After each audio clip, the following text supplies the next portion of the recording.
IAS पूजा खेडकर सध्या कुठे आहे असा प्रश्न पोलिसांना सुद्धा पडलाय। वाशिम मधून निघालेली पूजा ना पुण्यात पोहोचली ना मसुरीला गेली। अटकेच्या भीतीने पूजा गायब झाल्याचं सांगण्यात येत आहे।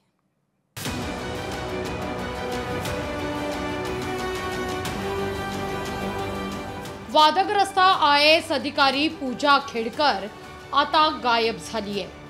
पूजा खेडकर वाशिम मधून गेली कुठं असा प्रश्न सगळ्यांनाच पडलाय। पूजा वाशिम मधून निघाल्यानंतर ती कुठं गेली याचा कुणालाच पत्ता नाहीये। पूजा खेडकरला मसुरीला हजर राहण्याचे आदेश दिले होते, पण पूजा मसुरीला गेलेली नाही।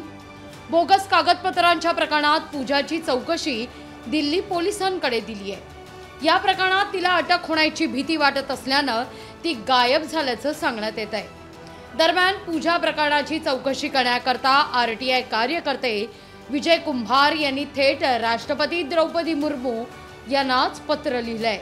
सध्याच्या सिटिंग जजच्या कमिशनच्या अध्यक्षतेखाली याची चौकशी झाली पाहिजे, म्हणजे ज्यांना अधिकार असेल, ज्यांनी कोणी दोषी आहेत त्यांना थेट शिक्षा करण्याचा, आणि ते फक्त राष्ट्रपतीच करू शकतात। त्याच्यामुळे मी राष्ट्रपतींकडे मागणी केलेली आहे, या संपूर्ण प्रकाराची चौकशी करावी आणि दोषींवर कारवाई। पूजा हिच्यासारखे अनेक मुन्नाभाई IAS प्रशासकीय यंत्रणेत असल्याची शक्यता नाकारता येत नाही। त्यामुळे अशा बोगस लोकांना शोधून काढण्याची मोहीम हाती घेण्याची मागणी होऊ लागली आहे। हे प्रकरण बाहेर आल्यानंतर अनेक लोकांचे प्रत्येक राज्यातून, विविध राज्यातून आणि केंद्रातूनही फोन यायला लागले की अशी आमच्याकडे बरीच प्रकरणं आहेत।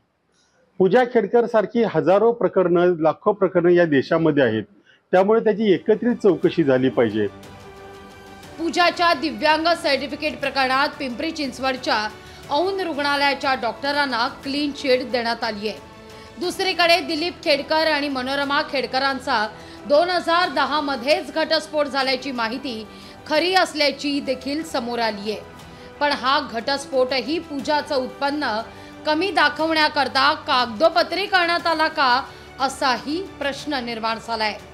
पूजा खेडकर हिचा IAS होणं हे सगळं प्रकरणच मोठा घोटाळा असल्याचा संशय व्यक्त केला जातोय। चंद्रशेखर भांगे, लोकशाही मराठी, पुणे। लोकशाही मराठी ऐका, पहा, जागरूक रहा।